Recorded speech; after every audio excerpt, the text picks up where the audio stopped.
The Monday, January 26th, 2026 meeting of the Planning Board. Please join me for the Pledge of Allegiance. Pledge allegiance to the flag of the United States of America and to the republic for which it stands, one nation, under God, indivisible, with liberty and justice for all.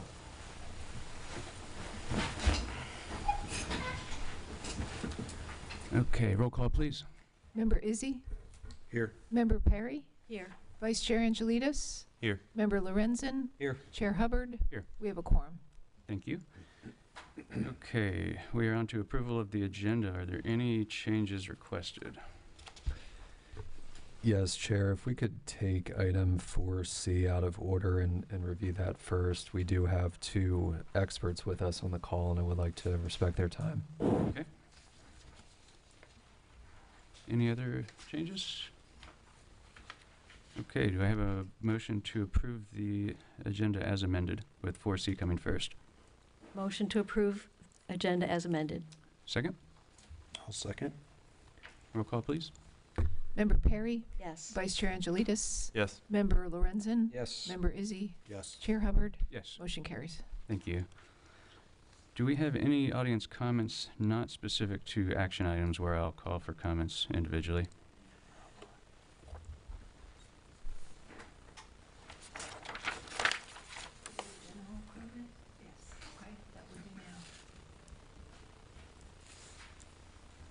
Good evening, Deborah Schechner, Bocaciega Isle Drive in St. Pete Beach. I'm not sure, but I'm sure you are all aware of the Country Music Festival, 3 days, hundreds and hundreds of people on our beach. And the reason I have a problem with that is that it's turtle season as well as skimmer season, and both are protected by law. Turtles are protected by federal, state, county, and local laws. And yet, the trade wind thinks that they can have hundreds and hundreds and hundreds of people walking on our beach while the turtles are trying to nest. The noise alone may deter some turtles from making nests on our beach. I was in Hutchinson Island last year, and I will say they take their turtles very seriously. They do everything right. I don't know why we can't. For instance, the commission meeting on December 13th, the owner of the Tradewind literally said, "I am not changing the lights. I don't care." He's been in violation for years. Are we a city that protects our wildlife? Are we a city that cares about our beach? Or are we a city that allows developers and big hotels to do whatever the heck they want? And for me, that's really, really serious situation, and we have to think about that. We have to know who we are. I know I want to protect the turtles. I know I want to protect the skimmers and the other seabirds. You start neglecting the wildlife and allowing it to be killed, because they will be killed. Those turtle nests won't last. You have to say to yourself, are we a good, great St. Pete Beach that I knew for 35, 40 years? Or are we changing? And by the way, there's even international laws that protect the turtles. And I think we need to do everything we can, because we neglect, in my opinion, enforcement of the laws and the rules. And we're not a good society if we allow some people to get away with scoffing at the important laws and rules in our city. Thank you. Thank you. Any additional comments? Okay. We will move on to the approval of the minutes of the December 15th, 2025 meeting. Does anyone have changes to those minutes? No.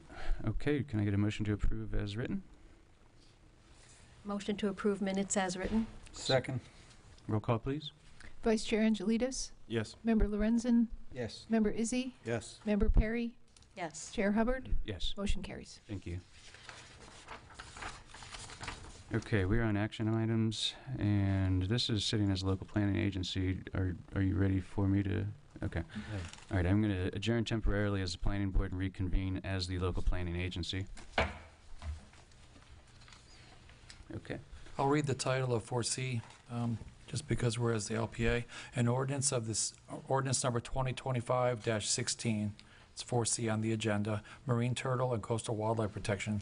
An ordinance of the City of St. Pete Beach, Florida, for the purpose of renaming Land Development Code Division 44, Marine Turtle Protection, to Division 4, Marine Turtle and Coastal Wildlife Protection, amending 44.1 through 44.9 and adopting sections 4410 through 4414 to update technical standards, clarify requirements for new and existing development and special events, modify penalties, compliance, and enforcement measures, specify responsible parties, and update definitions to better serve the purpose and intent of the division and align with the Florida Department of Environmental Protection and Fish and Wildlife Commission best practices, providing for codification, conflicts, severability, correction of scrivener's errors, construction, publication, and an effective date. Thank you. If we could bring up the PowerPoint, please.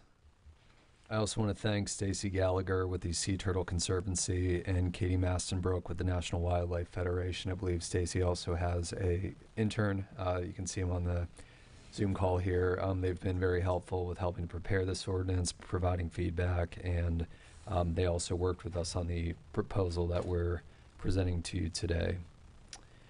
So this is a modification to what was reviewed by the board back in December. The focus, and it was made clear by the board at the time, that we were to look at what was a de facto prohibition on special events on the beach at night during marine turtle nesting season. Our proposal is to amend the text to allow approval of special events during marine turtle nesting season when transient lighting, so temporary lighting that is set up solely for the special event, is presented through a special event lighting plan at the time of application, and when installed, transient lighting visible from the beach is long wavelength, low mounted, and shielded. That is in line with the existing lighting standards, which are the lesser of the two stringent standards in our code. There are some additional standards for that new lighting that is installed post 2008 that is permanent in nature. The long wavelength, low mounted, and shielded lighting is more in line with our existing lighting standards that are proposed under this ordinance. This does exempt special events that use existing compliant lighting from from the lighting plan requirements. So, for example, if a beachfront hotel has a trellis that is set up, it has permanent lighting fixtures, and that trellis is used for the special event, only that special event would be exempt from the lighting plan requirement. It allows the city, the amendment allows the city to retain a capable entity to review and inspect the lighting plan or setup when the event is of significant technical complexity. And this also scales it back from what was drafted in the ordinance in December to include nesting season for both seabirds and marine turtles. This scales it back to marine turtle nesting season only for that special event lighting plan requirement. There was an item brought up at the last meeting regarding the use of barriers instead of lighting controls. We did discuss this item with both of the experts on the call. They determined, and we did as well, that barriers are not effective in lieu of lighting controls due to the meandering path of sea turtle hatchlings. The paths follow the horizon. They look for the horizon and the light on the horizon rather than a single light source in most cases. Barriers are ineffective to prevent disorientation of nesting turtles, so those coming ashore, the barrier is not effective at preventing their disorientation. There are cumulative effects of indirect lighting on the beach, so it may not be a direct bulb or other light source. There might be a spotlight that shines down into the beach that can disorient sea turtle hatchlings as well, and a barrier would not necessarily be effective at providing a barrier to that. And there are also maintenance requirements for barriers. They do need to maintain once they're on the beach. So the comprehensive plan consistency is found to be the same as was presented to you at the December meeting. Goal 4 of the future land use element, policy 4.1.2, and also the special planning area goal, which includes many of our beachfront resorts, and objective 3.1.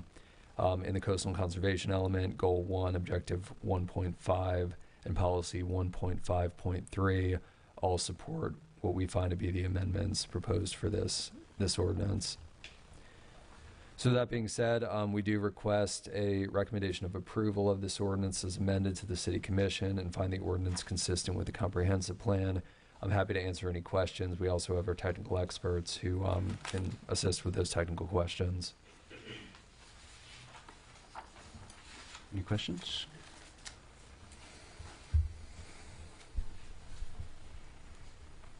Brandon, I just have one in there because I in reading it, I just want to make sure if and I went on to some of the conservatory sites and I read all about this. If there are other methods like, dunes and vegetation and other things that are used to block some of the lighting, and I'm talking about turtle compliant lighting, not non-compliant lighting.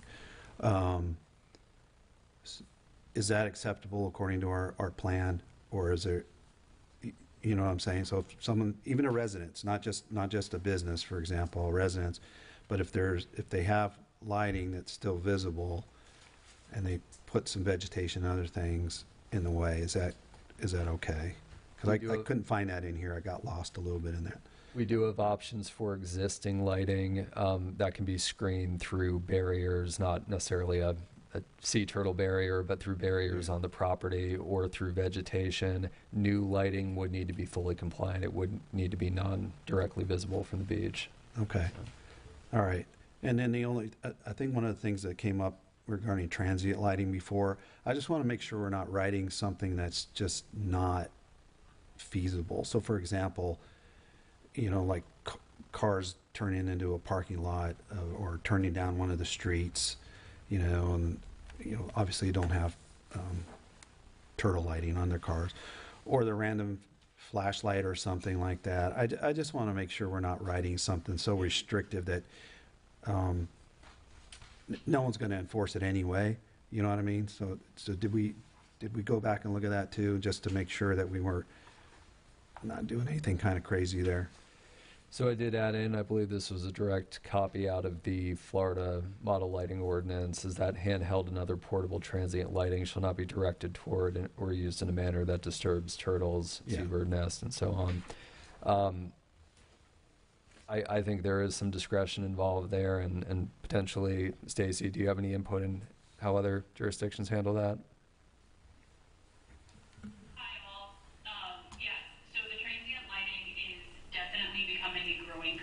Over the years, I'm sure you all may have noticed people with flashlights on your beaches, and this issue is something that is kind of like a Pandora's box. Once it's out, it's very difficult to enforce or deal with, but it is our opinion that regulating transient lighting in some way, if it's just having it on the books so folks know that you cannot point transient lighting and sea turtles in a manner that disturbs them, is better than having no regulation of it, because there are some beaches where there are hundreds of people with flashlights out on the beach at night.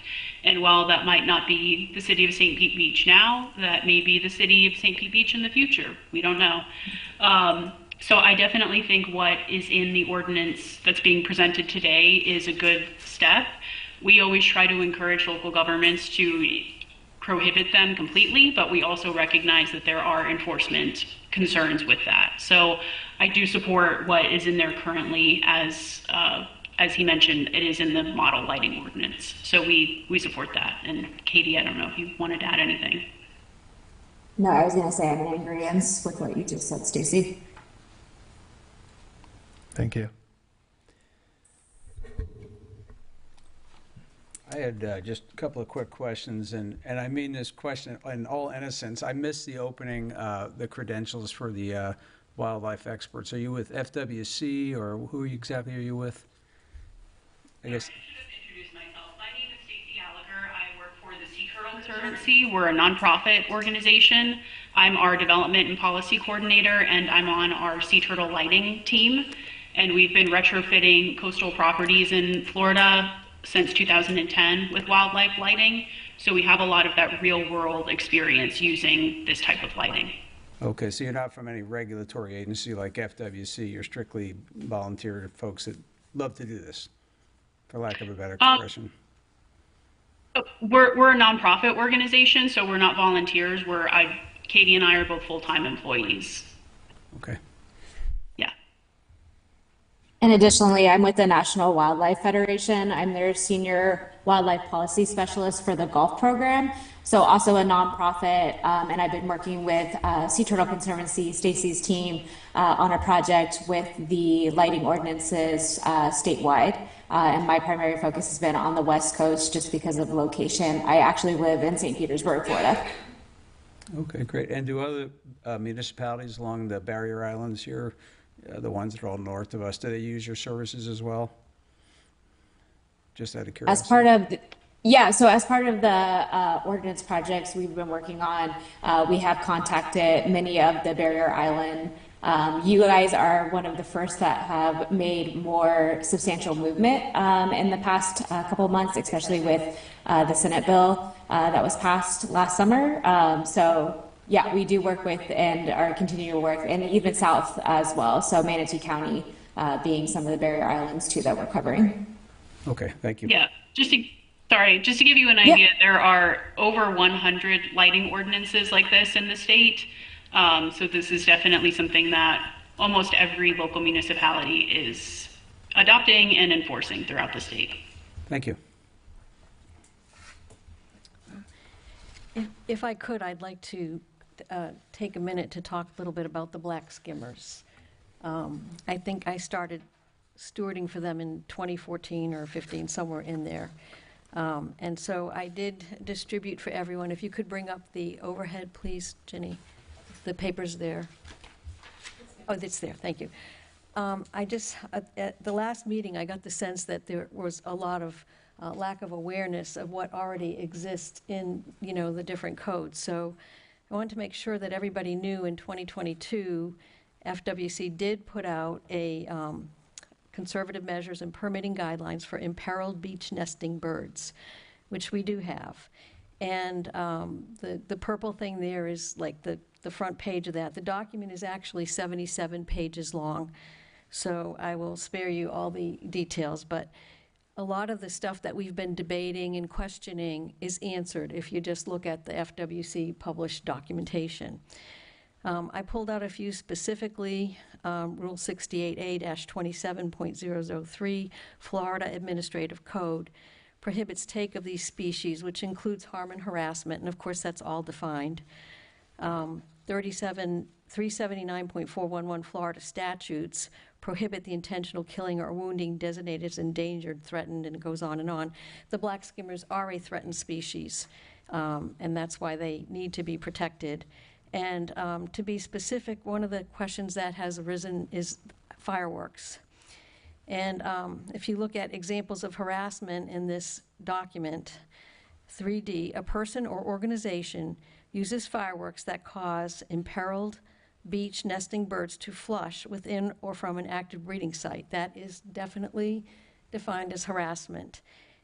And in this day and age, of course, there are cameras everywhere. And so I have brought a very short video that I'd like to show you because I think a picture is worth 1,000 words. Black skimmers are a very special bird. They are great parents. And one parent will stay with the nest, with the chick or the eggs, the entire time. I mean, if you observe them, you'll actually see them come in and make a switch. The video I'm going to show you is over on the right. There's going to be fireworks that go off. You will see all the adult skimmers. They're the parents that are sitting on their nest and being with their chicks. You will see them take off because they're frightened. That's called the nest is the colony is flushing. You'll also note that there's lightning in the background. This was a scary, a stormy night because sometimes people go, well, lightning would bother them, but they actually know the difference between lightning and fireworks. So fireworks are very stressful. You'll see them, they come back to the nest, try to settle. Fireworks go off again. They all take off again. And to me, one of the most heartbreaking things that I see is there's baby chicks, probably about 2 weeks old in this picture. They're running around, they don't have tail feathers, they cannot fly, and they are in pure panic mode. And this is when a lot of the chicks are lost and die. So this is real pictures from St. Pete Beach, very brief, but I want you to understand and see what really happens when fireworks are around these poor birds. So can we hit play?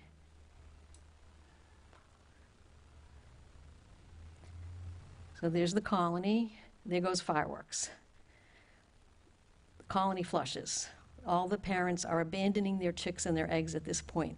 A crow can come in, a seagull, anything. So they immediately swoop around and try to land and get back with their babies. See, the lightning is not bothering them, they're still landing. You can see the little chicks in front of you here that they can't fly yet. Okay, so they're trying to settle down. And fireworks go off again. And there flushes the colony again. This causes them to burn an extreme amount of energy. Sometimes parents get so stressed out they abandon their chicks. The chicks have run off somewhere. They're not with their parents anymore. They're not protected. And it's just a very heartbreaking thing to watch.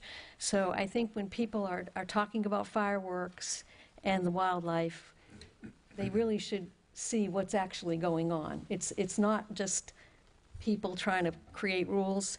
And I don't believe for a minute that the people putting off these fireworks are sitting there thinking, gee, I wonder how many threatened species I can kill tonight. I mean, it's just a lack of awareness and understanding. And I think the best thing we can do is try to educate people so that they are also vested in protecting these animals. Are these offshore fireworks or are they on the beach? It can be, it depends on how close they are, how loud they are, and FWC does try to give some guidelines, like they may say 300 feet or whatever. But the issue is if you're causing a colony to flush like that, Yeah. that is harm. It's the same thing they do when a dog shows up on the beach. You know, it's self-preservation, they get scared and they will abandon their chicks.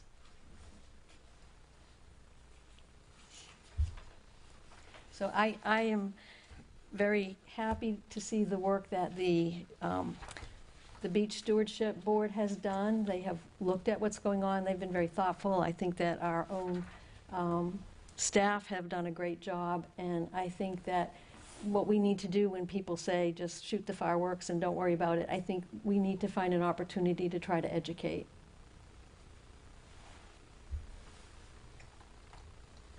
Are you in agreement with this Yes. 4410C as written? Yes. Okay.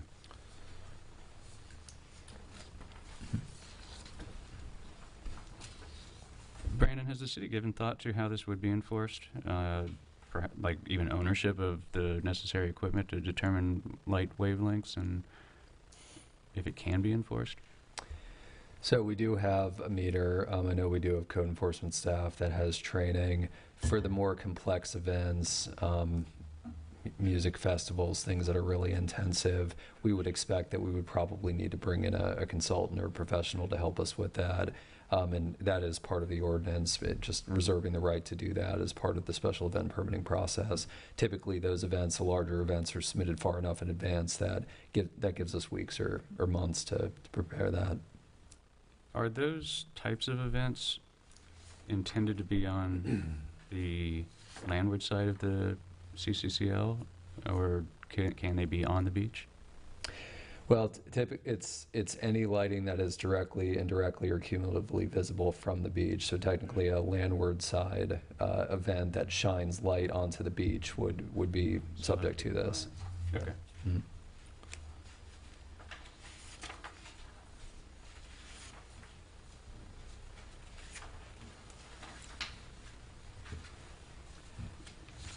I did have a question on 44.5 subsection A2. This is the one that allows for final inspection before a CO is issued, and I was curious, why not just do this in all development cases, not just new construction?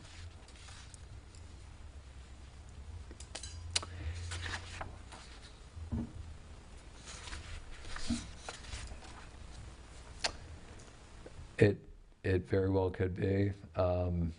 I think it was really just probably a balance of our available resources, but new coastal construction does include most non-maintenance items. This would not include, for example, window change-outs, but it would include additions and modifications and things like that. So it's more inclusive of just a new building, but Okay. if we were to extend it to new light fixtures or windows, that would require modification. Okay.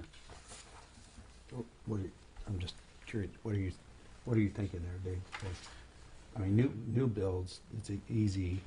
Yeah, I was, I mean, to what well, if it's not new builds, what are you thinking?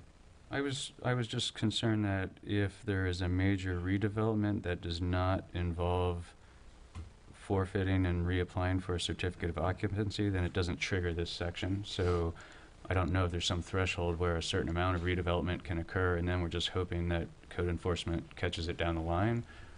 But if we already know this development's occurring, then it seems like applying the same standard and having the same inspection would make sense. Yeah, so you're talking about even a major renovation to Yeah. to a home, Yeah, beach facing, yeah. each facing home. I think in any of those, the inspections require.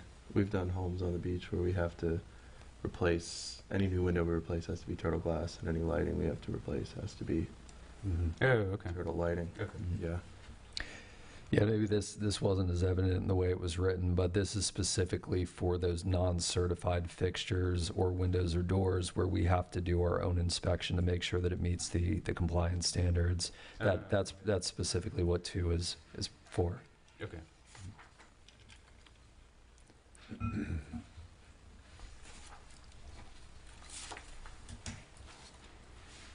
Any other questions?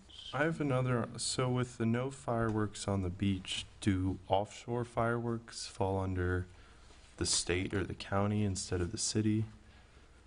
That offshore would still be permitted, subject to state permitting, local permitting if it's pushed to us. So they probably have some determination of how far offshore they should be correct. to not disturb the wildlife. And I believe our swim zones are about 300 feet, so that would coincide if that's the recommendation of the state. And I know what they've been doing is that they are basically going down this end of the beach over here as opposed to the south end where the skimmers tend to nest. Now, of course, they pick a spot every year.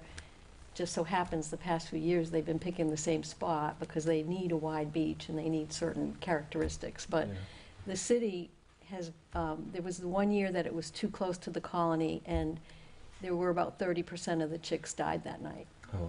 And so since then, and I don't remember what year that was, the city very carefully looks at where are the birds, and they work with, Florida Audubon or whoever, and they do figure out where to put that barge. Okay. And we're okay with that process. Yes, it's been working. I mean, we had fireworks last year, and we still, Yeah, I recall on New Year's Eve they were like behind. yeah, they do. They put them away from they put them away from the birds. Cool. I have a question on section 44.13 penalties, paragraphs A and B, subparagraphs. As I read that, one of the lines that jumped out at me is when a property has multiple light sources in violation, each may be cited as a violation. And I'm trying to boil that down to the common man, what that really means. Does that mean, for example, a condo or a hotel has 20 lights that are not in compliance, so that's 20 times $100? Or how does that roll?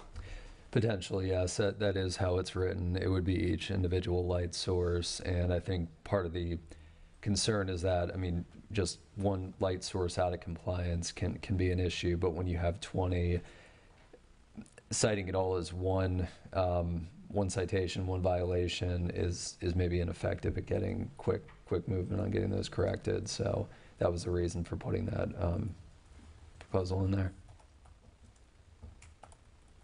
Well, hopefully the inspectors would use good judgment, like I'm sure they do, and not go with this hammer right away. I don't feel that it is the code enforcement process. There's the initial contact.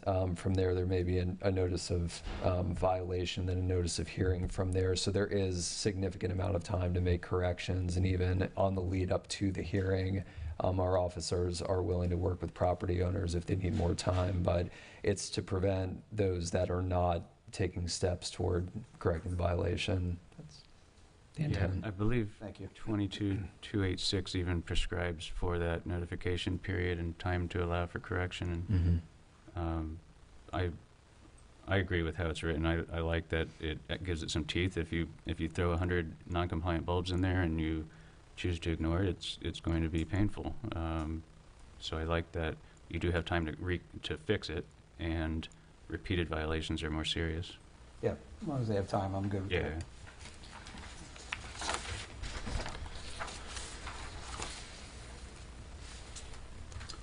Any other questions? I just, are we getting close to voting? 'Cause I wanna- Yeah, I was gonna. Brandon, is it too late for me to just offer our general comments about this? No, Board. Please. Thank you all. First, I just want to commend the City of St. Pete Beach for being proactive about this and for really just correcting a lot of, reflecting updates and new research and just really changing a few things that will have a very large impact. And we definitely recognize that you have to balance people wanting to use the beach with wildlife. And I think this does that very well. I do have a few kind of thoughts or suggestions, particularly on the event piece, just because I do speak a lot with our agency folks about this issue. And earlier, one of the representatives brought up the landward piece. And when it comes to if FWC or DEP can permit an event, it has to be seaward of the CCCL line. So often what happens is the state will not hear about an event until it's already happening, and then all of these horrible impacts are happening because of an event. So that's really where the local government falls into regulating those events. So the fact that you all are focusing on that is great. Getting feedback from agency staff just in the past, they have said that time restrictions, notice for events, limiting the size of events, and then limiting the duration of events is a really effective way to kind of limit impacts on the beach during these important wildlife seasons. I'm happy to share that as the process goes on past this, but I just wanted to overall say that we're a very proactive step and we're in support of it, and we appreciate you all caring about our wildlife and stepping up. Thank you, and thank you for taking your time to help us with this today. With no further questions, do we have a motion? I just wanted to, so one of the things I think we asked you to go back with was to get with the various parties that have various interests in this and see if they could work together to come up with any, was that fruitful at all, or was it basically, no, I'm not changing my lights, type of thing? So we did reach out. We will be having a meeting with several of the individuals who appeared at the last meeting. We do have a meeting set up with some of the hoteliers that tend to have the special events on the beach. We've shared this draft with them. We haven't actually sat down and discussed it, but we made them aware that this meeting was happening. I haven't received any comments at this time, so.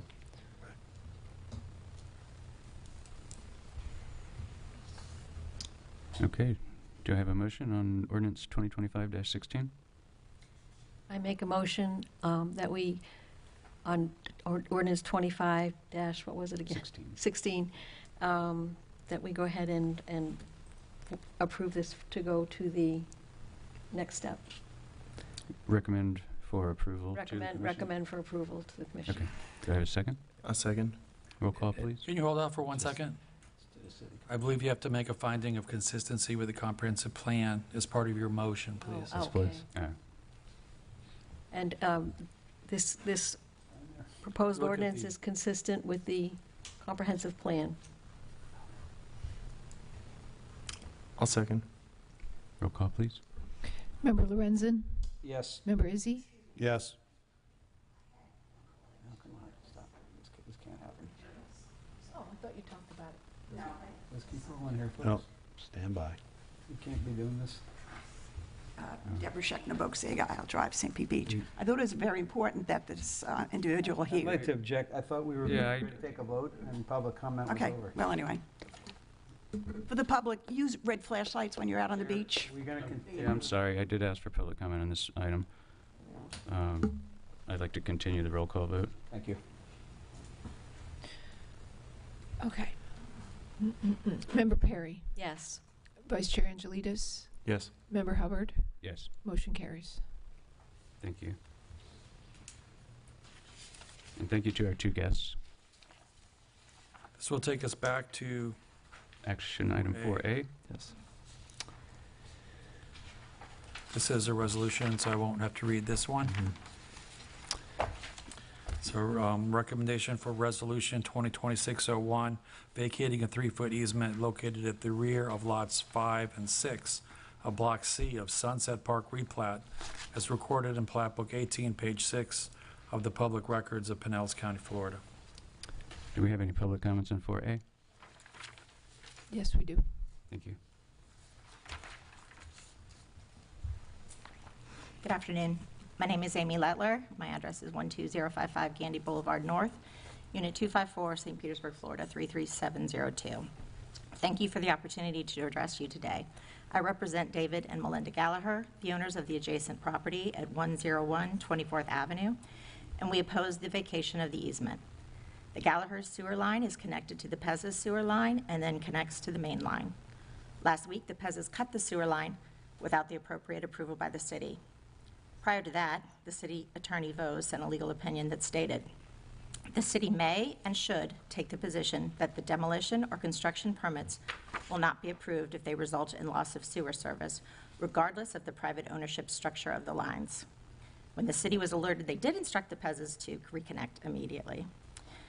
City Attorney Vose additionally stated that vacating the easement while an active sewer dispute is ongoing could expose the city to claims that its action facilitated interference with utility service or private property rights, particularly if the vacation is perceived as enabling redevelopment that disrupts sewer access. She further stated, at a minimum, the city should defer action on the vacation request until the sewer service issues are fully resolved, and should make clear that any vacation does not authorize removal of or interference with existing sewer connections. Clearly, approving this vacation would be against the advice of City Attorney Vose. My client provided a solution to the sewer connection, and the Pez's turned it down.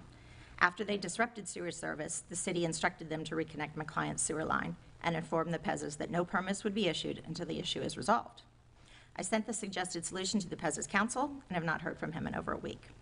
City Attorney Vose, while not opining on a private property dispute, did opine that any disruption of sewer service necessitated by the Pez's redevelopment should be undertaken at the Pez's expense and must be reviewed and approved by the city from an engineering and public health standpoint. We simply ask that the Pez's follow the city's guidance on this matter and that the city not take any action, including the vacation of the easement request today, until the matter is resolved. We respectfully request that the agenda item regarding the vacation be removed from the City Commission meeting tomorrow. Thank you. Thank you. Any further comments? Nope. Okay. Are you presenting, Brandon? Just have a short presentation on this one, if we could pull up the PowerPoint. So this is actually the first of 2 vacation requests that are being heard by the board tonight. We don't see these very frequently, but we do have 2 redevelopment projects that necessitate them. This is Resolution 2026-01, vacation of the easements at 103 24th Avenue. Mike and Gina Pezza, owners, Mike is present tonight, request to vacate platted 3-foot easements that run along the rear of Lot 6 and Lot 7 of Block C of Sunset Park replat. You can see within the bolded box on the right the survey. That is the property that is owned by the Pezzas.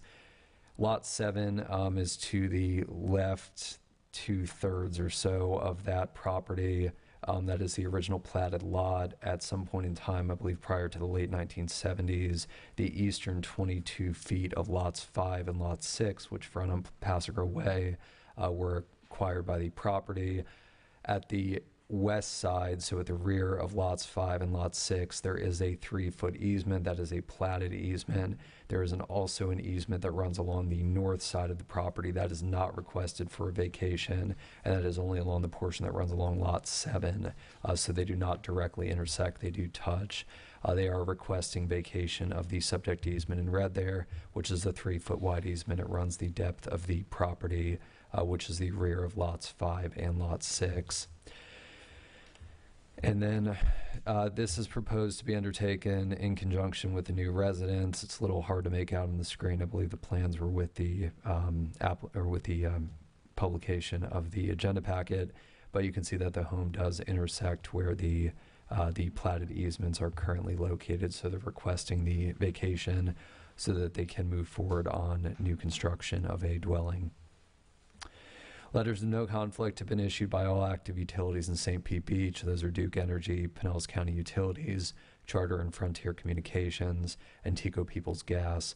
The city does not have any basis to retain the easement based on our local requirements. Drainage will be provided through swales during redevelopment. As was just stated in the public comment, the neighbor sewer line connects into the subject property sewer line, which runs to a manhole at the rear of the property. This is a known issue. It is not directly related to the vacation, but final action to discontinue that line requires resolution of this issue. That is the direction that we received from Attorney Vose. I do want to make clear that this board is only a recommending body on this request. This board meets once per month. I did clear with Attorney Vose that this item be brought to you as a recommendation item, but the resolution or the final determination on this item will be pending resolution of the sewer issue. So I just wanted to make that clear. With that being said, we do request a recommendation of approval of Resolution 2026-01 for 103 24th Avenue to the City Commission. I'm happy to take any questions. The owner is also present to answer questions if desired. So is the sanitary sewer line in question not going through an easement? I believe it does pass through the easement at some point. I was out on site today and it looked like it was just west of the easement, but I don't have an actual survey showing that line location. And that is something that's going to need to be resolved before final action. It has to be moved. I think there's a few different options that were presented in the letter. One of them was relocation. One of them was to accommodate the home in its present location. It would need to be moved, or its proposed location. So at the end of the day, before this gets approved, a problem has to be resolved. Correct, yes. Is there, I just got a little confused by your comments. So the person that got up and spoke, does your party not have sewer right now? Is that what you're saying? It was reconnected after they cut it. Okay, so they have their sewer, everything is working. The PEZs cannot get approval unless they address and resolve the overall issue going forward, right? Is that Correct. pretty, I'm just trying to keep it really, really simple. Yes, that's been the direction of the city attorney. Okay. Yes. I'm okay if she speaks again. I just want clarification. Yeah. My concern is that they already knew all of that. Yeah, come up to the microphone, I'm sorry. My concern is that they knew all of that, and yet they still cut the line, tried to move forward with their development. So I'm trying to protect my very elderly clients and ensure that that's not happening again. And I know this is step one, much like Attorney Vose's opinion said. It could be frowned upon by us if it leads to another incident. So, Okay, thank you. thank you. Yeah, sure. Please state your name and address at the podium. Michael Pezza, 103 24th Avenue, Pastor Grill. First of all, I just want to mention about the cutting of the line. That it sounds like we're bad people, went out there and cut the line. We had a contract with AAA Demolition. We canceled the contract. They went out there on their own, cut the line, okay? Brandon requested that AAA go back out there and do it. They didn't. We went out the next day on our cost with a plumber and reconnected it. So this is completely ridiculous, what you're saying. This started 2 years ago, this easement. We had Duke Energy come out, move our utility lines, move the poles, because we were putting a pool in our backyard. That's the reason why we bought the house. When we bought the house, we were never told about any underground pipe. They didn't have any easement or approval from any prior owner. We went in there. As soon as we started this project, we called them up and let them know. They were very non-communicative. They let us talk to a guy named Steve, okay? And every time I talk to Steve, oh, I don't have an answer, I don't have an answer. I said, Steve, we're putting a pool in, and you need to move that sanitary line. We do not want it in our backyard. Goes on and on and on. We've got to the point now where Steve has been told not to talk to us anymore, okay? Talk to Katie. We called Katie. She said, I've got a lawyer, the nice lady right here. We called our attorney. She would not give us her name. We had to call Ralph to get the name of the attorney, okay? She wouldn't give it to us. Then my attorney calls the lawyer. The lawyer just happens to hang up on him 3 times in one day. How are you going to communicate when this is happening? Okay, so that's where we're at. So to come to an agreement, and when we started this whole project, the city said this is between us. They have their pipe illegally running on our property. It's got nothing to do with the vacate of the easement. It's illegally running on our property. Okay, we had no intentions to shut it off before we started our relocation of the house. Okay, we wanted them to have time to do it. They've been pushing kicking the can down the street. They have options. Over 2 years ago, the city gave them an option of what to do. To get it, they can get a temporary a holding tank to hold it and then move it. They have been given the direction from the city to run it out to Pastor Grill Way. Why does this have anything to do with us? Take care of it on your own. The Gallaghers, very, very nice people, in their 80s, yes they are.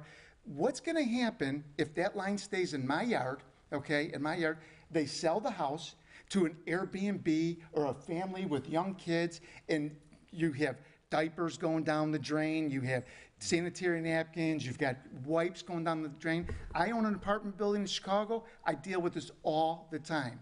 Constantly. This is not my responsibility to have their pipe coming into our yard. I know this is nothing to do with the vacate, but the vacate, we started this 2 years ago. This has nothing, because they have a problem. They need to move their line. That's the bottom line. This is undue hardship to me and my wife. It's costing us money. It's costing us delays with the construction. This meeting was supposed to be 2 weeks ago. It's been delayed. Now they're delaying the relocation of the house. The value of the property, if I need to run their line in my yard, what does that do to my value? Does it increase it or does it decrease it? Decreases it. We have a problem with that pipe. We've got landscape. We've got the pool. We've got the plumbing. This is all on us. Why? When they built the house, they should have done it the correct way and ran it out to Pastor Grill Way. I mean, it's ridiculous what they're saying. So Okay, thank you. Thank you. Brandon, do we know the history of that sewer line? How it crossed platted lots? Same question I was going to ask. I don't know. I mean, this is probably something from the 40s or 50s when the cottage was put in, I'm guessing, or the 30s. And then the Helliers or Gallagher's house probably got put in the 70s, I'm guessing. I live 2 blocks away, so I walked the ground today to look at it. But is there a way that if we were to pass this variance just to get this part taken care of, is there any guarantee or is there any leverage the city has to make the 2 parties figure this out? Or what would be the way ahead? How would the city handle this? I don't know if the city attorney wants to take. The city's not required to determine whether the owner A has a valid, express, implied, or prescriptive easement over owner B's property. Owner B bought this property. That sewer line was in there when they bought it. There might be some. It may be legal. It may not be legal. It's for a court to determine, or by agreement of the parties. What the city can't do is endanger the public health, safety, and welfare by allowing a sewer spill to occur. If the pipe is open, the sewer runs into the ground, or if the pipe is capped, it backs up into the owner A's house and causes a public health, safety, welfare issue inside that house. So we're looking for the 2 properties to come to agreement. And it's not a vacation. or a variance, it's a vacation of an easement. So we would recommend that you condition, or the city commission condition, any approval for the vacation of the easement, that it would not become effective until there's some agreement between the parties about how the sewer line will be addressed. That was where I was wondering. That was my next question. If this is simply a recommendation from the planning board, then I would personally recommend, once this thing has been resolved, then vacate the easement. Encourage resolution. So you're, But that's so you're recommending that the two parties solve this before we recommend on this to move forward to the commission? no. I would be comfortable saying, as on behalf of the planning board to the commission, we recommend vacating the easement once this issue has been resolved, so we don't hear it again. City can say, I mean, there's a commission meeting every 2 weeks. There's no insufficient number of city commission meetings to get this done when the underlying problem is out of the way. So Yeah, I think us seeing this again would just cause delay that's not really necessary. Becky Vos opined that conditioning any redevelopment approvals, including the vacation of the easement and the demolition permit, be conditioned on the lawful uninterrupted sewer service being maintained, so we don't have a sewer spill. okay, and there's no way to maintain that without coming to some agreement or postponing development. If they can't agree, they have to go to circuit court and get a determination about whether there's a legal right to the continued use of that sewer line Okay. that predated the purchase of the property. I personally feel like we should recommend approving this and moving forward to the commission, and then it's up to the private parties to solve this on their own, like good neighbors, you'd hope. I don't see any point in postponing it. I agree with that. I agree also. Do you have a motion? I'll make a motion to recommend Resolution 2026-01 to the City Commission vacating the 3-foot easement. I'll second. Roll call, please. Member Izzy? Yes. Member Perry? Yes. Vice Chair Angelides? Yes. Member Lorenzen? Yes. Chair Hubbard? No. Did you say no? No. Thank you. Motion carries? Motion passes 4-1. Thank you. Okay, moving on to 4B. This is a recommendation for Resolution 2026-03 for the City Commission, vacating two 5-foot drainage and utility easements. This is 2 easements, both 5 feet, along the common side lot lines of Lot 1 and 2 of Block 79 of the plat of North Unit Number 1, as recorded in Book 21, page 27 of the Public Records of Pinellas County. Thank you. Do we have any public comment on This 4B? is at 645 78th Avenue. Thank you. Do we have public comment? No. Okay. Brandon? Another quick presentation on this one. We do have Leanne Ferris, the owner, present. Request to vacate 2 adjacent 5-foot utility and drainage easements that intersect their property at 645 78th Avenue. You can see a survey of the property between the bolded black rectangle on the screen, and then in the red rectangle are the subject easements. This property is a combination of lots 1 and 2 of North Unit Number 1. That is a plat named North Unit Number 1, Block 79. There's also owned land to the water. They have a side waterfront yard on Blind Pass there.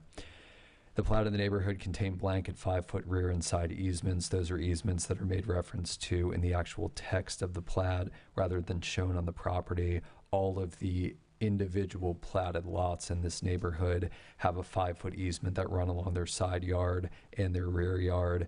You can see that on the screen there. There is a 5-foot easement that runs along the rear of the property as well as on the east side of the property and what will become the applicant's side yard for setback purposes.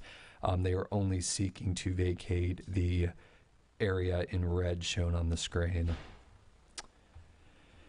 Letters of no conflict have been issued by Duke Energy, Pinellas County Utilities, and Frontier Communications. Staff is awaiting response from TECO's People's Gas and Charter Communications. We did hear back from TECO on Friday. We're just awaiting that letter. Charter Communications I did follow up with this morning. I've not yet received a response, but those are the active utilities in our jurisdiction. As with the prior case, the city does not have any basis to retain the easement. Drainage will be provided through swales during development. They are seeking to develop one single-family home, so they would be subject just to the swaling requirements of the Land Development Code and the Code of Ordinances for that new improvement. We did speak to the owner at the Technical Review Committee last week. They do not knowingly have any neighbor sewer connections or anything else in the easement that would cause concern. So this is simply a public utility easement vacation, as well as the drainage easement vacation, which staff has no concerns with. So with that being said, we do ask for the board to recommend approval of Resolution 2026-03 for 645 78th Avenue to the City Commission. Happy to take questions. Any questions? So just to clarify, with the development, it's going to either improve, but certainly not make worse any of the drainage for flooding things, for our city, because that's our number one thing. I would think it would make it better, and it should be that simple, correct? Correct. They will need to swell the property, direct all the drainage on the property. We don't have any retention or detention requirements for single-family homes, but they do still need to grade the lot. So, okay. And there's nothing in that easement right now. Is that okay?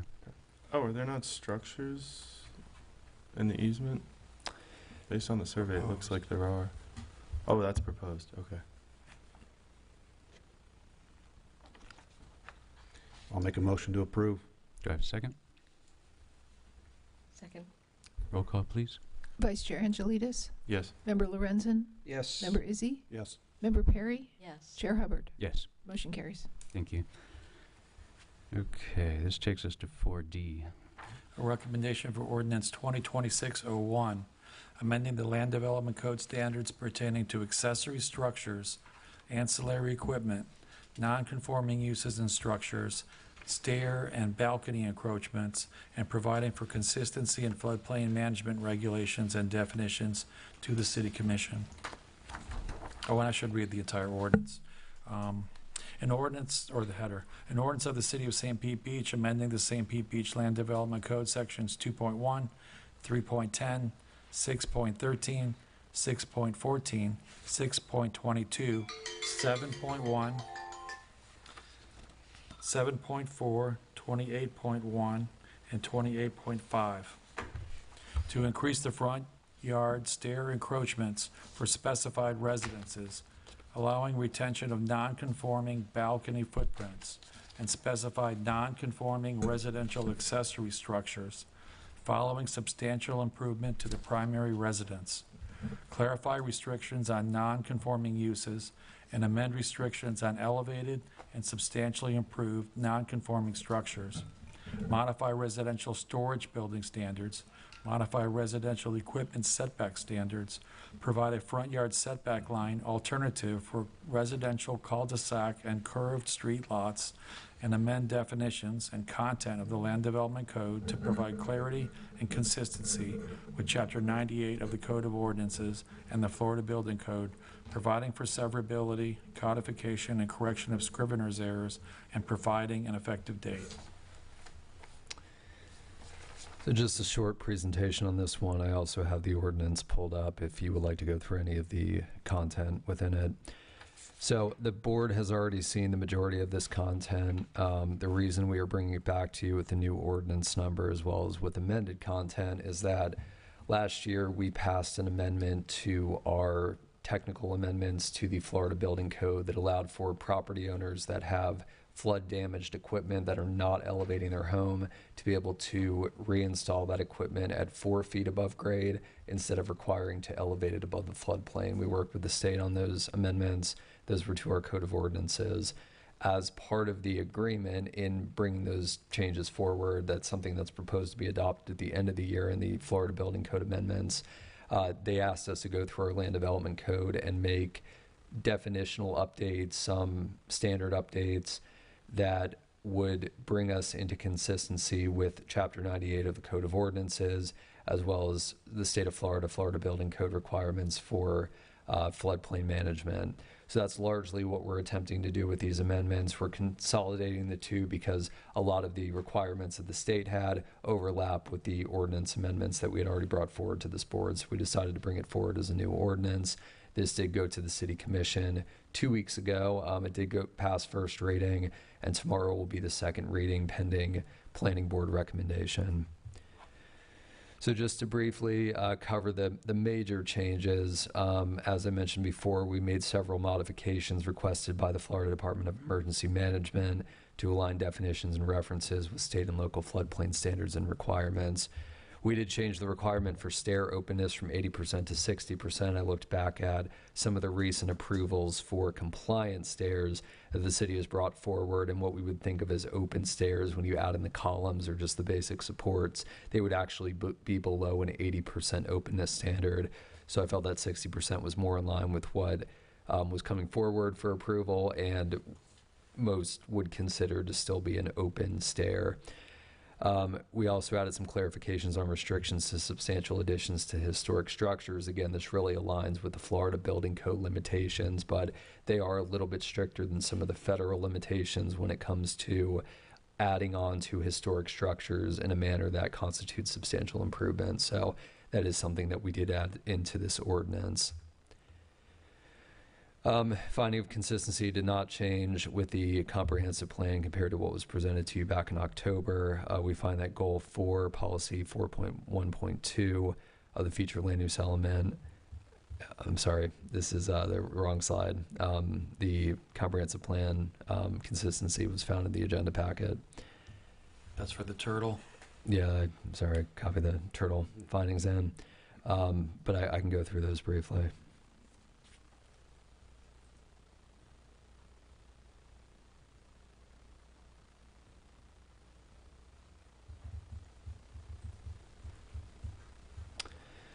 That's goal 1 of the future land use element pertaining to maintenance of residential character, policy 1.1.1 and 1.1.2 of the housing element pertaining to meeting the housing needs of the city and support for housing rehabilitation.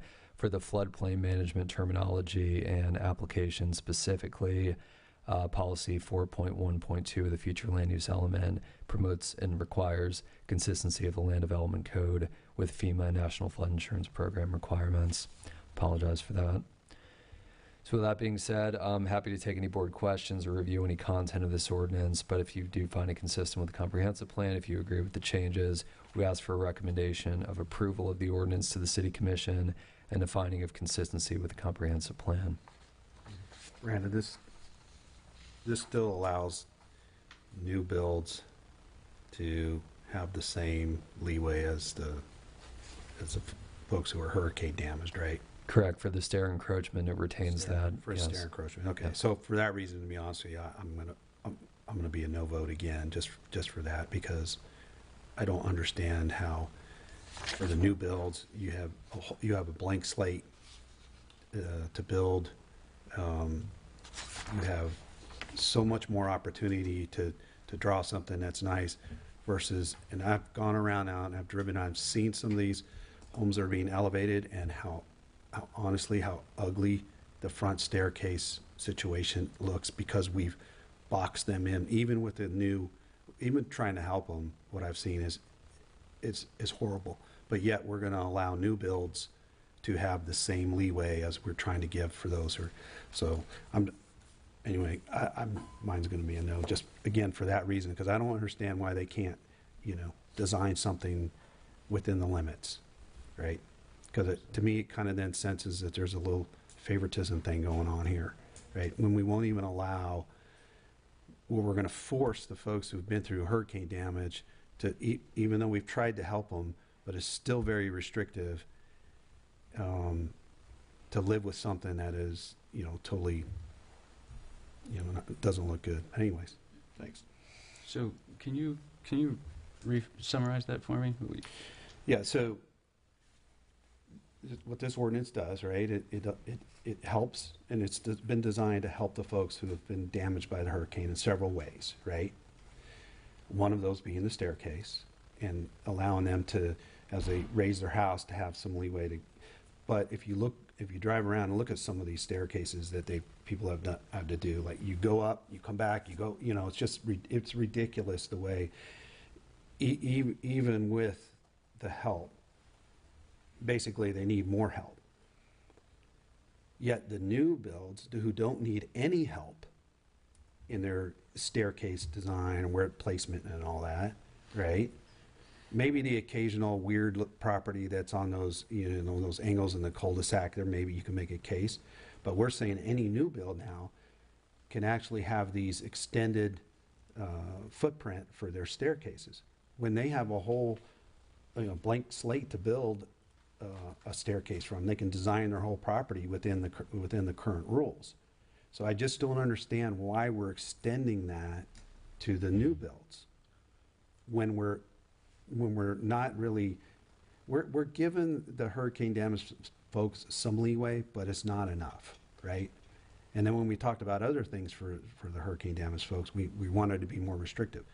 I just don't understand it. A new build, just build it the way, the way the code says.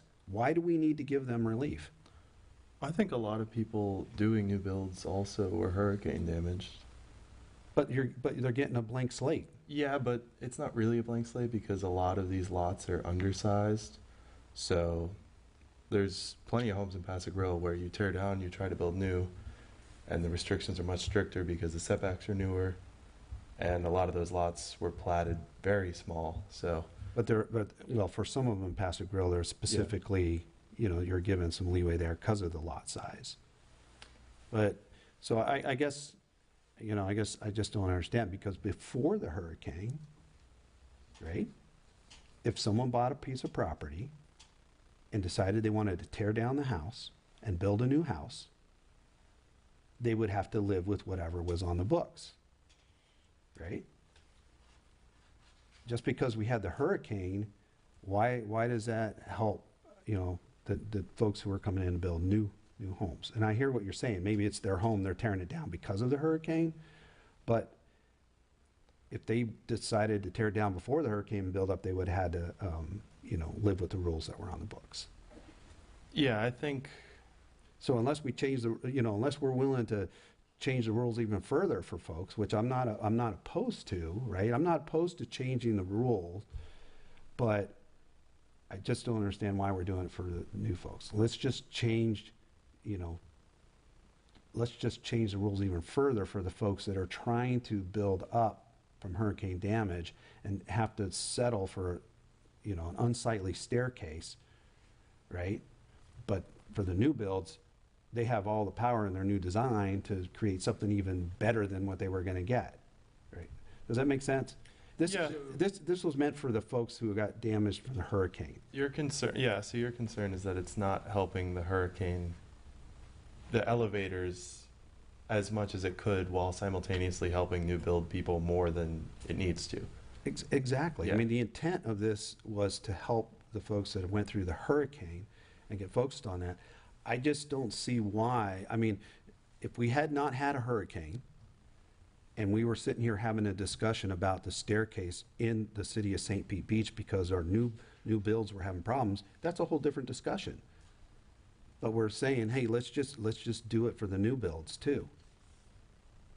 So the proposed changes keep restrictions on people elevating that someone conducting a new construction is not constrained to?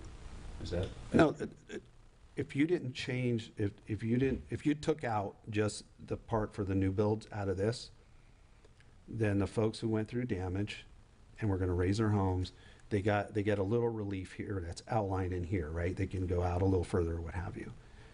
It wouldn't affect the new builds at all. They would still have to meet current code and current setbacks and all that. Yeah.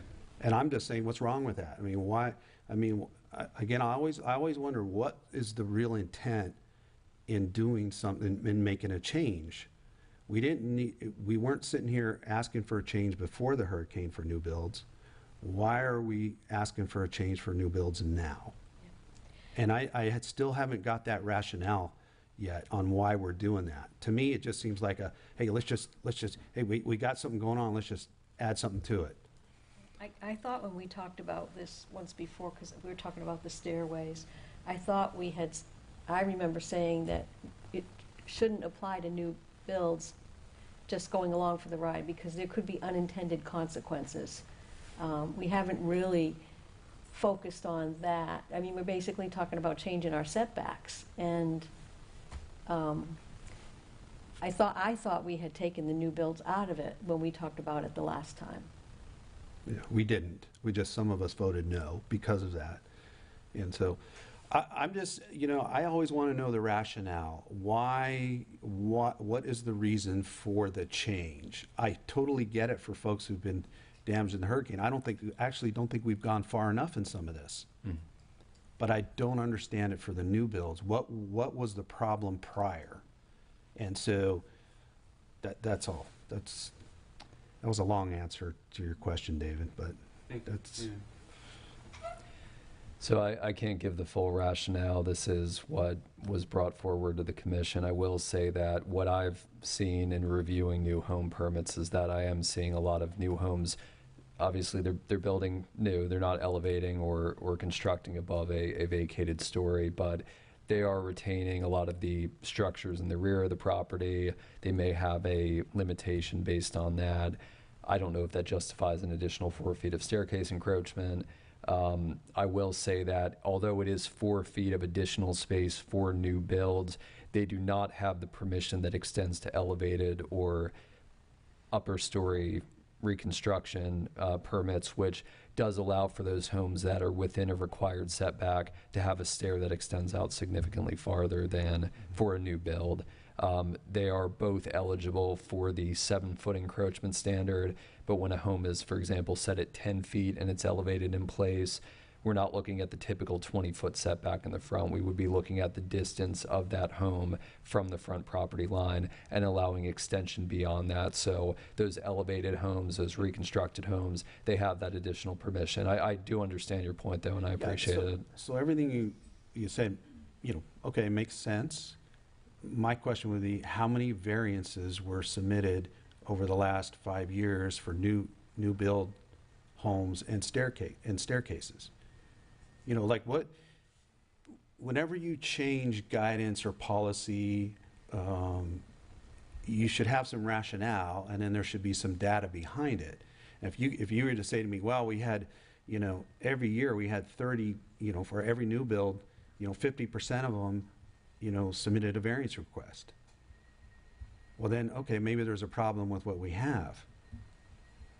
But this could be just one new build that really, wanted some help. I don't know.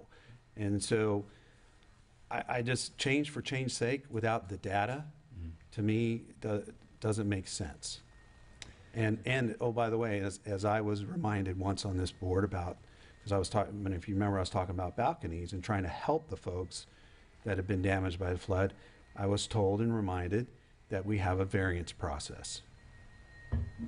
So why don't we just put that back into the variance process and let the new builds, if they want an extended staircase for whatever reason, and they can come up with their reason, they can go through the variance process just like everybody else. Understood. And then it keeps this focused on helping the folks who went through the hurricane specifically. And that's what all these changes have done. And they're all good changes, right? So let's just keep it focused on that. That's my 2 cents. I'll stop. Was this authored as a result of data? For example, I watch a lot of the Board of Adjustment meetings, and I hear them frequently express concern that we're being asked to change our laws. If there's a problem with the laws, we should change them, not keep asking for variances. So is any of this, the genesis of this text, resulting from that? So certainly for elevated structures, we've seen a number just in the last year and a half post-storm. For new structures, there was one variance that was brought forward, I believe, last year. However, that one would have benefited from another change in here, which is the cul-de-sac modification. They're on a cul-de-sac. It's awkward front yard relationship that they had to deal with. And from my recollection, they would have benefited significantly from just that change, independent of the open stairs.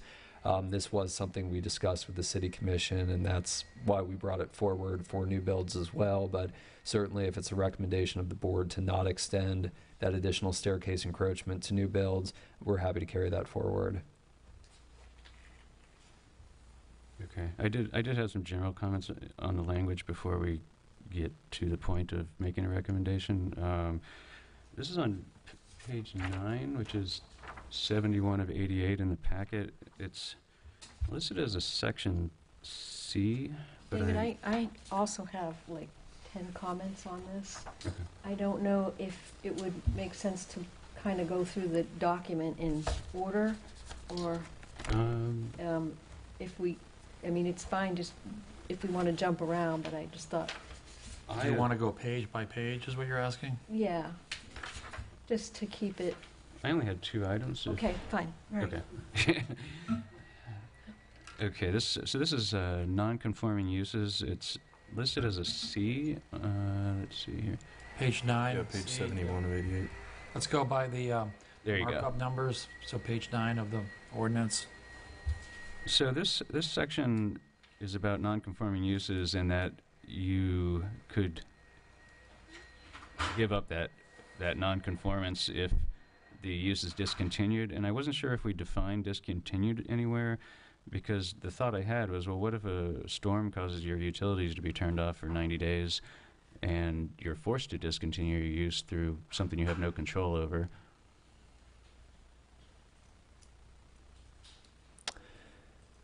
That is a good point. Discontinuation does involve typically extinguishing the use through storm damage or loss of the structure. So it is the stricter, I believe, of the interpretations that could be made with that. Okay. Do we know what the intent is? I think it's typically, and a lot of codes have these, some are more permissive than others. I'd say ours probably moderate in terms of non-conforming use permissions, but non-conforming uses are typically tolerated until an event happens or the owner decides to electively redevelop the property. There is the intent for them to eventually go away, and you have on one side maybe the low density residential in a commercial district or commercial in a residential district. That's the intent, to eventually get rid of those. Okay. The other one is on page 11. Towards the top, item 6. So I wanted to make sure the intent was for the use of the word obtained. So permits to rebuild shall be obtained versus applied for, because I know if there are delays in permit processing, I didn't want to see someone squeezed out if they've applied for a permit and it has taken months to get one. And that's current code language, but I do understand what you're recommending. I would say potentially applied for and kept active during that time period, so it's not just a perpetual. They'll have 6 months to correct, but if that's a recommendation of the board, I'm happy to make that change. I would agree with that. Okay. Yeah, if no one objects, I would like to see that. Yeah. That was all I had. Member Perry? Okay, I am going to go back to page 61 of 88.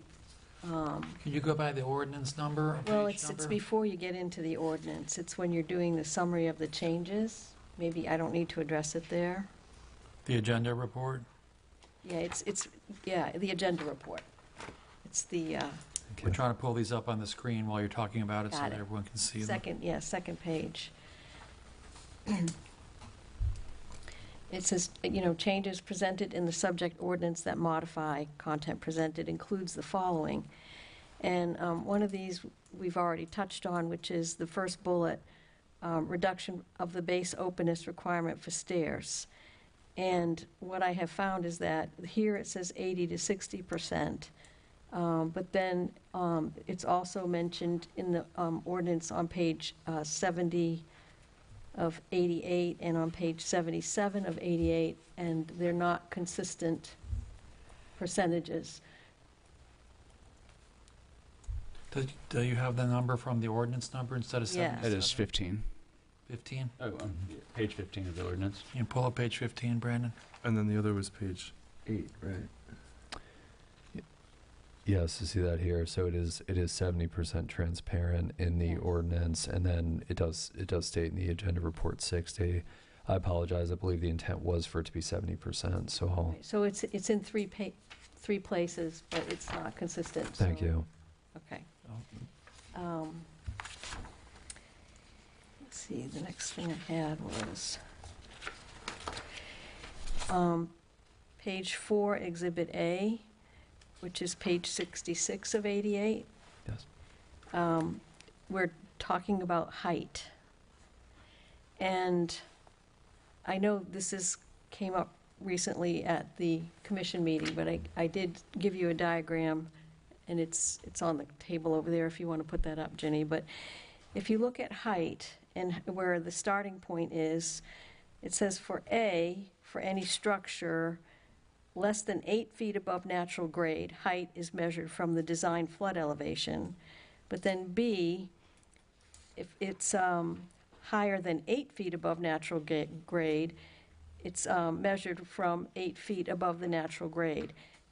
I didn't understand why this was different, and in the drawing, if somebody is a 1/16 of an inch off, the way I understand this, there could be a 2-foot variance in how high a building could be based on whether they're above or below this 8-foot line. So I didn't know what the basis of the 8-foot line was. That was one question.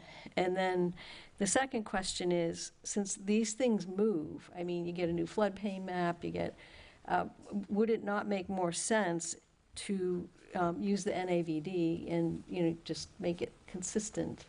So I had the way this whole thing was worded, I also didn't think it really took into account what happens when we try to go to 5-foot seawalls. So there were some future thoughts. And then I didn't even know, watching the commission meeting, if you would even be able to change this because of some of the, current restrictions, SB 180, although I know that's being looked at in Tallahassee right now. So I guess the bottom line here is that this whole area really probably needs to be reworked.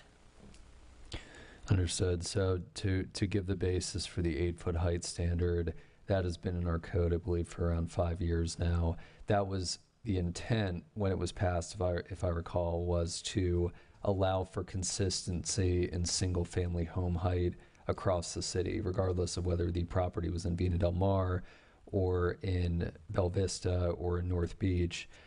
All of them would be eligible for when a home is elevated above grade and has a non-habitable level, so parking, storage, and access at the ground level of 8 or more feet in height. They would be eligible to not count that 8 feet, up to 8 feet above grade, against their height limitation. That would effectively allow someone to have the same height of home regardless of which neighborhood they're located in. That wasn't extended to commercial. It wasn't extended to those non-protected residential districts, but that was the intent. If that needs to be clarified, happy to do that. I do understand your point about NAVD. I think that would maybe involve a little bit more of a broader look just to come up with what that standard would be. We would likely need to look at different districts, and we'd have to base it on topography, but that's certainly something we could look at. What we have in there, I believe, is consistent with what we currently have in our definitions. We're just updating it to comply with the state recommendations, and I don't believe it's any stricter than what we're currently enforcing, at least for now. So. Okay, so possibly a future, when that does get looked at. Yes. And I like I said, I know it's coming up again, so. I'm sorry, Member Perry. Do we define natural grade specifically?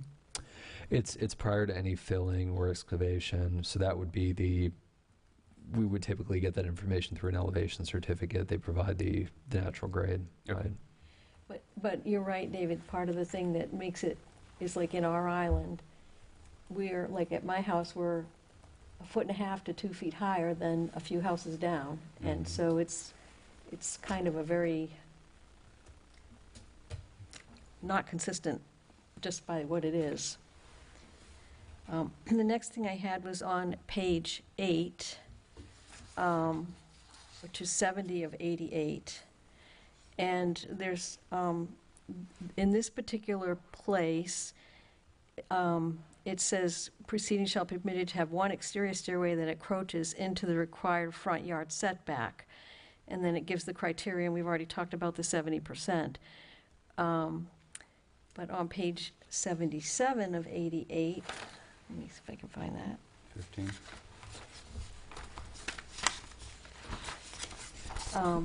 It talks about, if you look at C, letter 1, it talks about any yard setback, into required yard setback. It doesn't just say the front. Other stairs shall be permitted to encroach into required yard setback. So I didn't know, is that a state requirement for the front, or is the intention different? That just seemed to be a little inconsistent to me.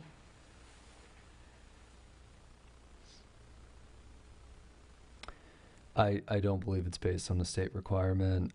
We do allow for the 3-foot extension in any required yard. That 3-foot encroachment is based on the Florida Building Code. That's the minimum width of a staircase.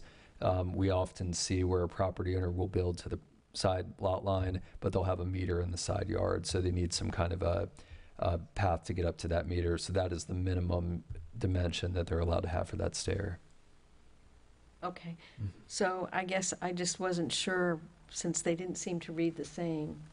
You know, the one on page 8 specifically says front yard, so I didn't know.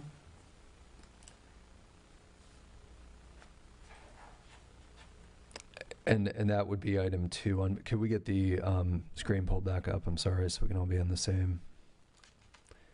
Let's see here.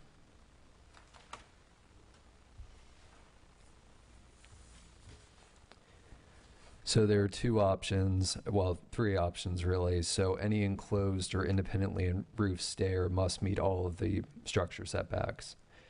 When it is not independently roofed, it is allowed a 3-foot setback encroachment into any required yard. Okay. Residential single-family homes, and this again is for new homes, new from the ground up homes. They would be permitted to encroach up to 7 feet into the required front yard. So they would not be allowed a side or rear yard encroachment of 7 feet. They would be required to both be unroofed and have an open base. I do need to make these standards consistent. I believe I intended to go with 70%, and I just took the average across these. So it'll be 70% for all 3 of these references in the agenda report, as well as the other section. But this permission here is only for the front yard. It doesn't apply to the side or rear. Okay, thank you. Okay, on page 11, which is also 73 of 88, in number 6, it talks about within 1 year, and then it says, unless a general extension of time has been granted. So there's a year, and then there's some. But on page 74 of 88, which is 12, item 3, it just says 12 months of the date of damage.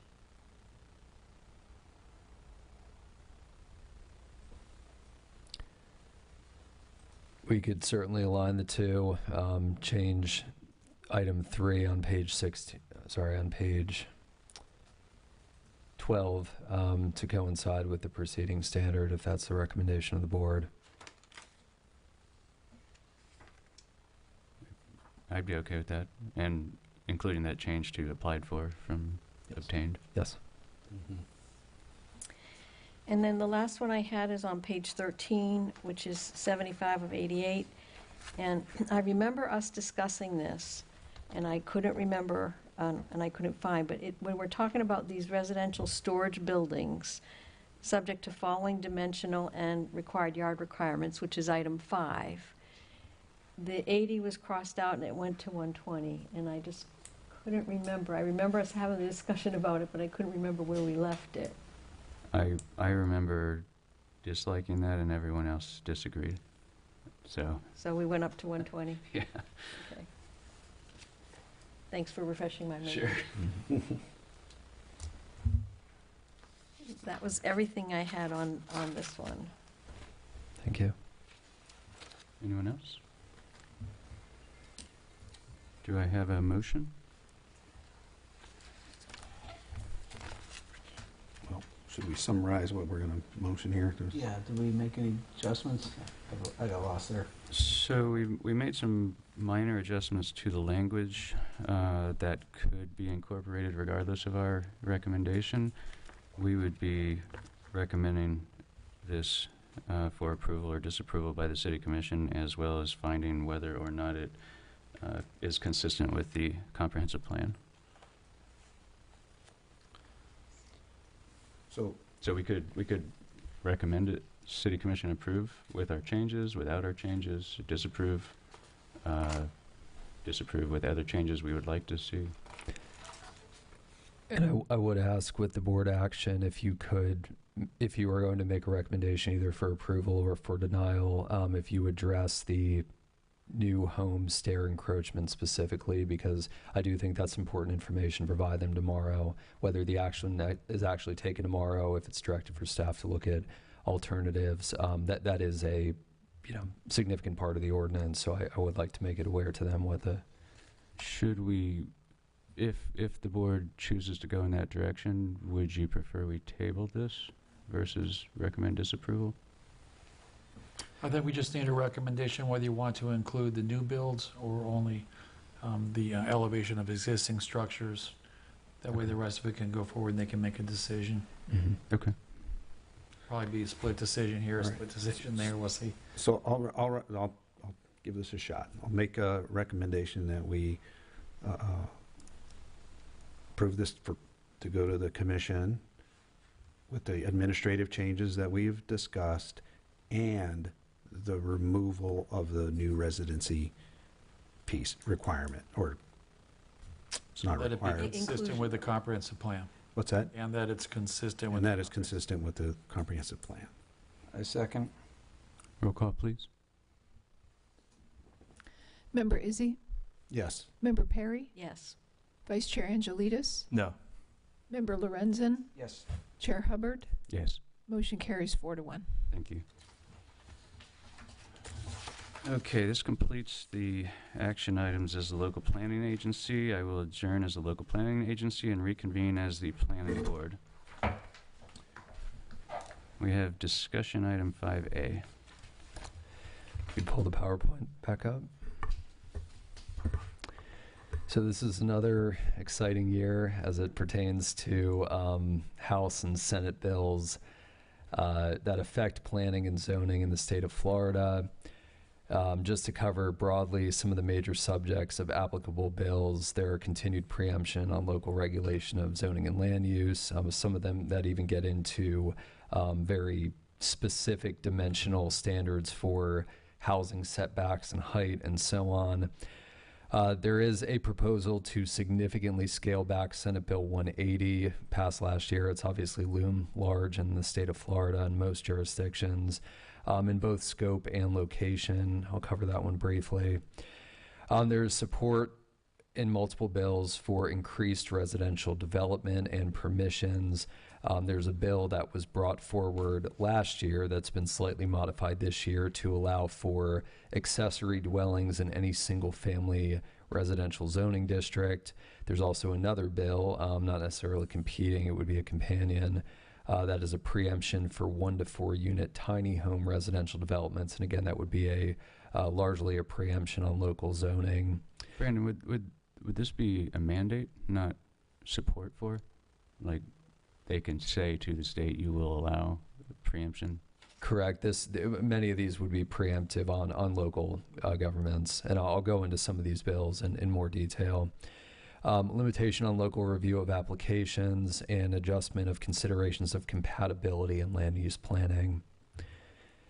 So the first major bill is SB 840 that amends Senate Bill 180 2025, which was effectively a blanket statewide prohibition on moratoriums, as well as any kind of amendments that create any kind of additional burdens or restrictions on redevelopment.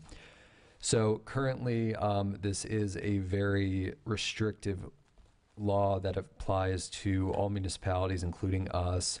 It doesn't have any major changes to the actual prohibitions from now until the end of the post-Helene, post-Milton period. However, what it proposes is to roll that back from October 2027 expiration to the end of June 2026. So should this bill be signed into law, which oftentimes they're signed in June, so it would be less than a month from when this law is signed to when it is in place, this would reduce the significant prohibitions on our jurisdiction that apply from Senate Bill 180 as a result of Hurricane Helene and Milton.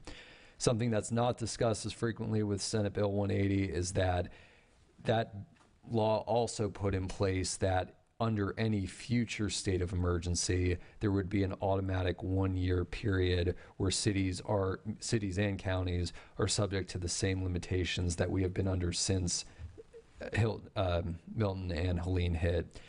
For those future events, so not looking at our current period, but looking at any kind of future 1-year post-storm state of emergency, it would allow post-storm moratoria on construction and redevelopment. It would allow post-storm moratoria on repair and reconstruction, so the more restorative work, but only to address stormwater, floodwater management, potable water, and sanitary sewer. So if a city's sanitary sewer system completely failed during a storm, if they need to put in place a moratorium to allow that sewer to be restored to pre-storm condition, this would allow a moratorium even on repair and reconstruction of buildings. Cities will not have to do that. It's something that they would be permitted to do. It would allow cities to enforce land development code and comprehensive plan requirements for repair and reconstruction if those requirements were applicable prior to the storm. For example, we have a requirement that commercial properties, when they redevelop, when they're substantially improved, construct a 10-foot sidewalk at their along Gulf Boulevard and Blind Pass Road. We could enforce those requirements for repair and reconstruction that constitutes substantial improvement. It would allow post-storm changes to review, approval, or issuance processes for development orders, such as conditional use permit site plans, provided those changes do not affect issuance timeframes. So we want to be able to draw out the time frame for review of these projects from, for example, from 6 months to a year, but we could require that they provide renderings. We could require that they potentially hold an additional community meeting if it's not going to affect that time frame. And I should say that those local prohibitions apply only to documented storm damaged properties to the extent necessary to repair or reconstruct. If someone is undertaking elective redevelopment, these restrictions would not apply. It allows more restrictive amendments when required to comply with state and federal law, the Florida Building Code, and or local technical amendments. That wasn't something that was really directly addressed through Senate Bill 180, so that would be made more explicit that if the federal government, the state is requiring us to make a change, we're not going to potentially be adverse to this law just by making that change, carrying that forward.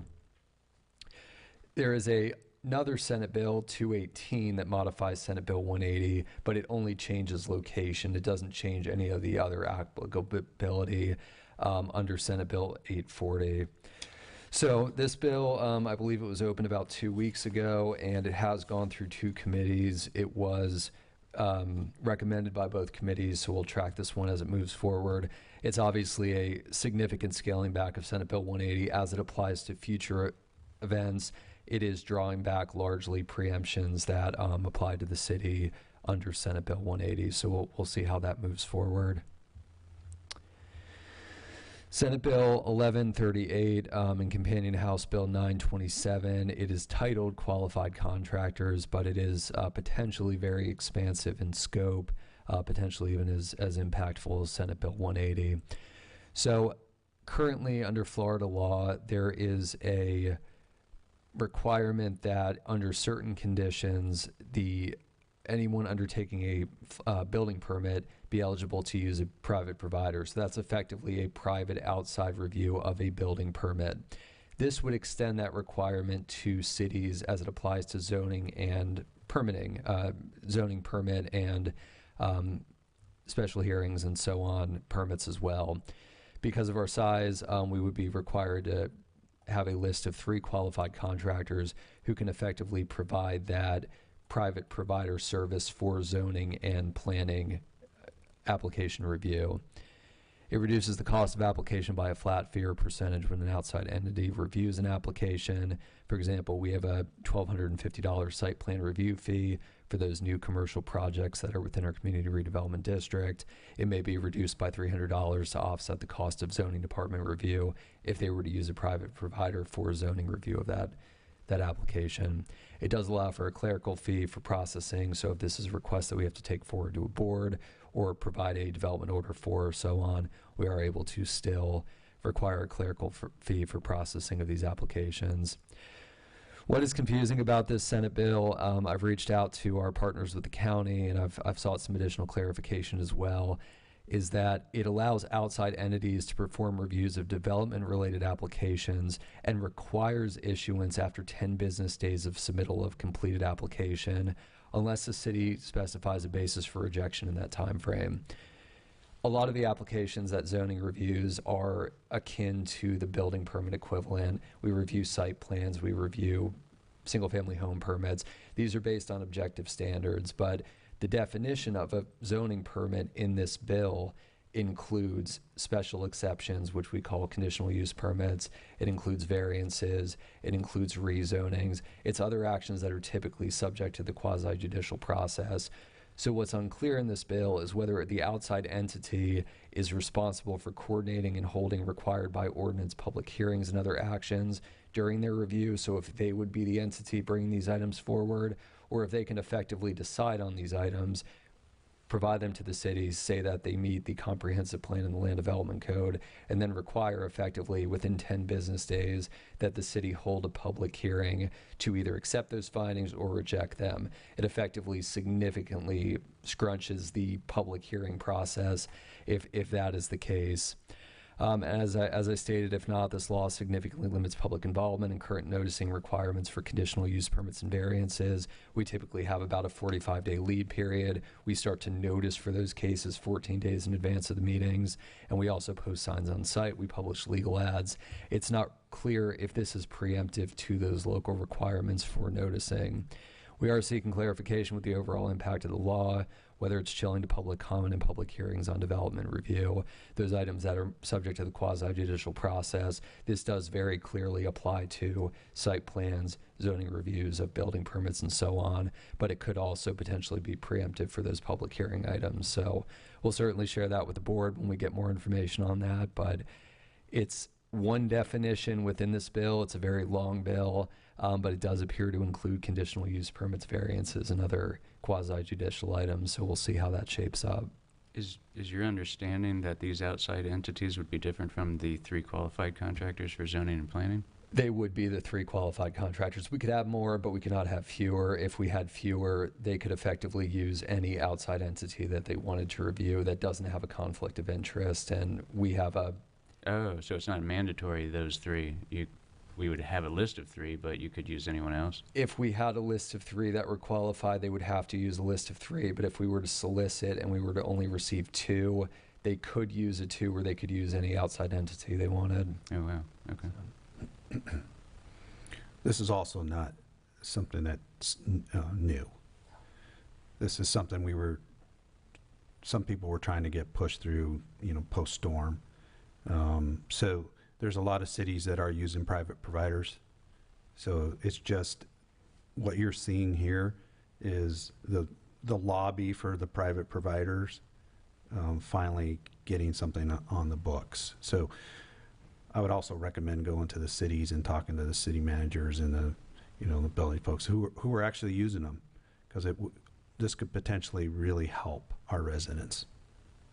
Well, if a third party is dictating to our city that this applicant's application passes the bar for receiving a variance or a conditional use, I mean, you're just going to contract or shop until you find one that says it passes. Yeah, well, don't forget that the head guy in our city that's making a lot of the rules is a contractor who works for a firm that does private providing services. So you have to also believe that the folks that are approved that do this actually know what they're doing. You know what I mean? It's not going to be some cowboy operation. That's why they're trying to get it codified. But Luke is a contractor who works for a firm who provides this kind of service, right? So the expertise is out there already. But it sounds like this bypasses the commission. Is that? So, and this is specific to zoning and planning applications. There is already a law in place in the state of Florida that anyone can use a private provider. It works a little bit differently in our jurisdiction because we're in the floodplain. But for example, if someone renovates their condo, they're on the 3rd floor, they can use a private provider to both inspect the permit application as well as do the on-site inspections. This would extend that to the items that were typically within the purview of zoning and planning. So that would be site plans. Those would be potentially variance and conditional use permit applications. Okay. Right. So you're talking like technical review stage. Correct. Yes. It doesn't bypass, the mention of CUPs and variances isn't bypassing the commission's vote on them. That's what's unclear. That's what we're trying to get clarification on, because the private entity would be able to move forward items that would typically go to technical review committee, but the city would receive a completed application, effectively an application that is prepared for acceptance, issuance of a development order 10 business days in advance of the period, the date that we need to make a decision to either accept or reject that. So if it's a situation where a private entity can effectively decide on a conditional use permit and variance and then submit it and allow the city 10 days to determine whether that's rejected or not, that would effectively be deciding the conditional use permit process. We could still advertise for that hearing, but we would need to call a special meeting of the city commission and potentially planning board. Would that potentially allow someone to spend what could be a year of working on this type of stuff outside, like let's say it's a large resort district entity, could they spend all of that time with their private contractor and then we don't even hear about it until we got 10 days? It's really unclear at this point. This bill wasn't necessarily written about around our local process where we typically have the community meeting requirement. I assume that would still apply because that is a pre-application requirement, but everything between when they actually submit the application for review and when it decision's rendered, it's unclear.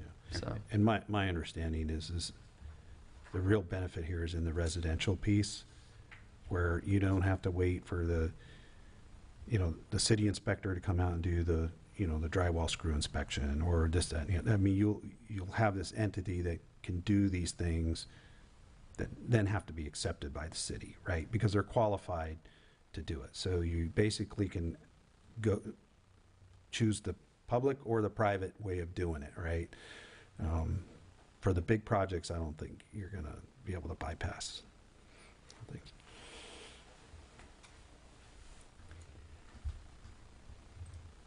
All right, we have two major bills related to residential preemption. The first is Senate Bill 948, Starter Homes Act and Procedures for Development Permits and Orders. This prohibits municipalities from requiring more than 1,200 square feet in land area per dwelling. That works out to about 36 dwellings per acre for single through four family development in residential zoning districts. This would effectively allow within any current zone single family zoning district up to a 4-family development on that property. It also gets into, as I mentioned at the beginning, standards that are usually very specific to the jurisdiction, setbacks, height, and so on. It would permit no greater restrictions on residences than 3 stories or 35 feet above the base flood elevation in terms of height. That is taller than we allow in most of our current residential zoning districts. It would allow for a 0-foot side and a 10-foot rear yard setback. And again, that's a preemption on cities. They can be more permissive. Obviously not more permissive as it relates to the side because you can't get any closer, but you could be more permissive in the rear yard. But obviously that affects our waterfront properties because that reduces the current setback of 20 feet to 10. With the side, you also get into some of the building and fire protection requirements. When you have a 0-foot side yard, that tends to be what you see in a downtown. They have fire-rated walls and so on. You would need to get into that level of involvement with those homes that are built on a lot line. The dwellings would also not be able to be limited to any size greater than the minimum size required by the Florida Building Code. So that could technically increase density over 36 units per acre. The Florida Building Code, of course, does have requirements for minimum dwelling size based on things like requirements for a sleeping quarters, a area to prepare food, sanitary facilities, and so on. But zoning codes would not be able to prohibit any unit smaller than or in line with the size required by the Florida Building Code. It does allow some limited consideration for historic properties, but they must be regulated the same as other historic properties. For example, in the Paso Grill Overlay District, we do not allow for a lot to be subdivided to smaller than its historic lot size. So if it was platted at 4,000 square feet, it needs to remain 4,000 square feet. If they have an 8,000 square foot lot, if they've combined two properties, they might be able to subdivide them back to 4,000 square feet, but they could not separate them to 1,200 square foot properties, only because those are within our historic district. It also provides a very limited time frame for review of lot splits.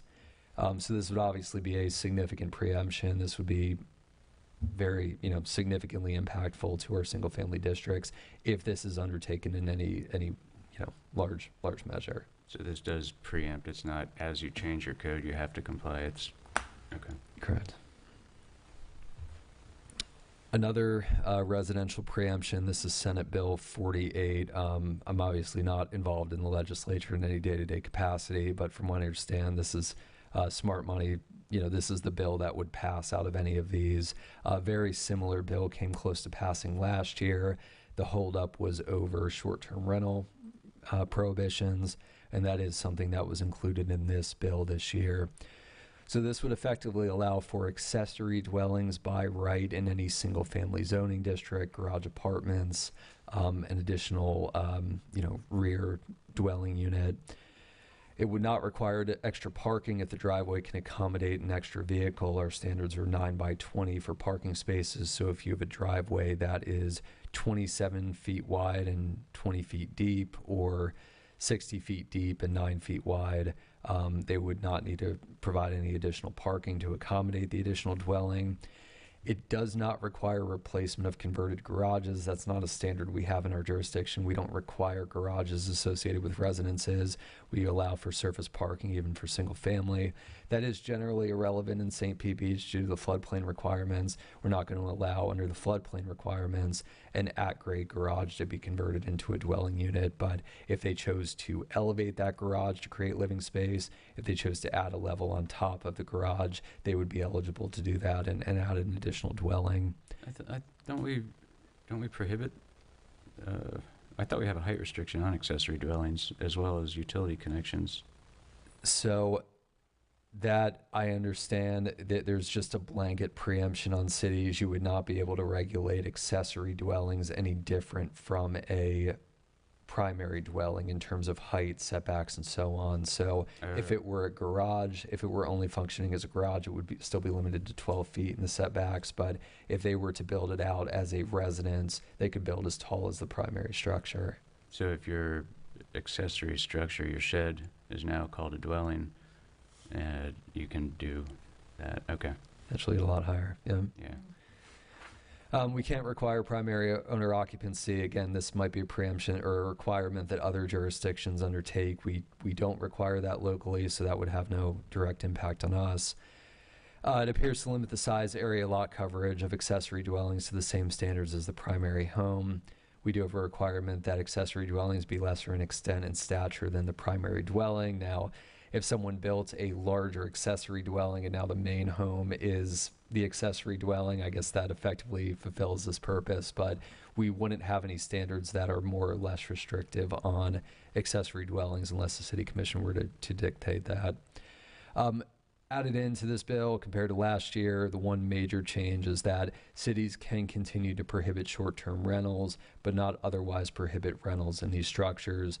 St. Pete Beach defines a short-term rental as less than a period of 1 month. So the city could continue, although we would be preempted on allowing the accessory dwellings, we could prohibit short-term rentals within those dwellings in the districts in which we do that. So the accessory dwelling could be rented, but not for a period of less than 1 month in most areas. I'm curious, does our short-term rental prohibition include a concept of sublet or subleases? I was just thinking, you call your thing a dwelling now, and some party rents it for a year, but they allow use under that rental, is that prohibited? We don't account for breaking of a lease, but if it's subletted, it's expected that they follow the 1 month Okay. rental. Senate Bill 208, Land Use and Development Regulations. It requires fees to be tied to direct and indirect cost of review. It cannot be percentage-based, based on site cost, permit cost, etc. That is consistent with the current application to development and review fees in St. Pete Beach. I will say, at least on the planning and development side, our fees are very low. We don't typically collect back the cost of review. We often have flat fees based on site area, and they haven't been updated in well over a decade. So those fees are low. That is something we're looking at updating, but we don't undertake anything that would really be directly affected by that part of the bill. What we would be affected by is that it requires cities to include regulations and comprehensive plan references to massing, architecture, and so on for new residential uses, and use those regulations specifically when assessing compatibility of new projects. So that would require design standards to assess residential project compatibility, and that would be required. This is actually more restrictive, as I understand it, on new development. We don't currently have development standards in most areas of our city. I know that there are cities and counties in Florida that do have fairly intensive design standards for new development. It's unclear if this is intended to preempt those standards or not, but in most neighborhoods in the city outside of Paso Grill and in our community redevelopment district, we do not typically have design standards that apply, especially to single and two-family development. There's already a statutory preemption on applying design standards for single-family residences. I assume that would stay in place. This bill does not appear to modify that statute in any way, so I believe this would likely only apply to two-family or greater properties. Would likely apply to residential multifamily projects in St. Pete Beach. We don't, of course, have any land for new subdivisions, and it would provide preemptions for established historic districts. So we are one established historic district that would be in place by the time that this bill goes into effect, should it be signed by the governor, is Paso Grill. So any future districts would not be exempt under this bill. There are a couple other bills, lesser in extent. SB 302, this is probably the one permissive zoning bill that's moving forward this session. It's largely encouraging in nature. It's not preemptive, and it pertains to nature-based solutions for coastal resilience. It encourages local government involvement in identification of properties that could benefit from nature-based solutions. We were talk a lot about living seawalls in different neighborhoods in our jurisdiction, and work with them on developing those solutions. It will study providing communities community rating systems, so our flood insurance discount program, credit in forthcoming years for implementation of nature-based resiliency efforts. So there's a potential in the future, if this bill is signed, that we could actually receive credit and homeowners could receive a flood insurance discount if we were to implement living seawalls and some of those green solutions instead of the gray wall solutions that we typically see. House Bill 479, Senate Bill 718, Land and Water Management. It would preempt regulation of activities 15 to 25 feet from wetlands when the buffer itself is preemptive of that activity. We do have a few neighborhoods in our jurisdiction that are adjacent to defined wetlands, so we would be limited from any greater buffer from those wetlands than 15 to 25 feet, depending on what the current established buffer is in place. And this affects more our code enforcement and our enforcement division, but talking about the sea turtle ordinance earlier and some of the other ordinances that we brought forward recently, House Bill 105 would affect local government enforcement actions. When requested by the entity or individual cited, cities must review an enforcement action and provide a written response. If we have cited an individual or an entity for a code violation, if they question what that decision was made upon, cities would need to provide a written response within a certain period of time. It would allow suits up to $50,000 when an action is not supported by law, when it deviates from prior interpretation without justification, causes unreasonable delays on legal development, or imposes requirements that are not authorized by law. effectively just requires cities to follow their ordinance, provide a clear citation when we are citing a property owner for code enforcement action, which I believe our staff already does. So a lot of big bills this session, definitely things worth keeping an eye on. Several of these bills have already gone through at least one committee. A number of them have gone through two and have been recommended. I believe the one bill that has not had any kind of committee hearing is the one that would allow for the 4-unit dwellings in a single-family district. That would, I believe that's moving forward tomorrow for its first committee hearing. So we'll continue to bring these items back to you and give you an update as we receive more information. The county's also involved with reviewing these, and we've received quite a bit of information from them. So, any questions I'd try to answer? No? Okay, that was the last item. Thank you, everyone. This meeting is adjourned. Thank you. Good job, Brandon. Okay. Do you want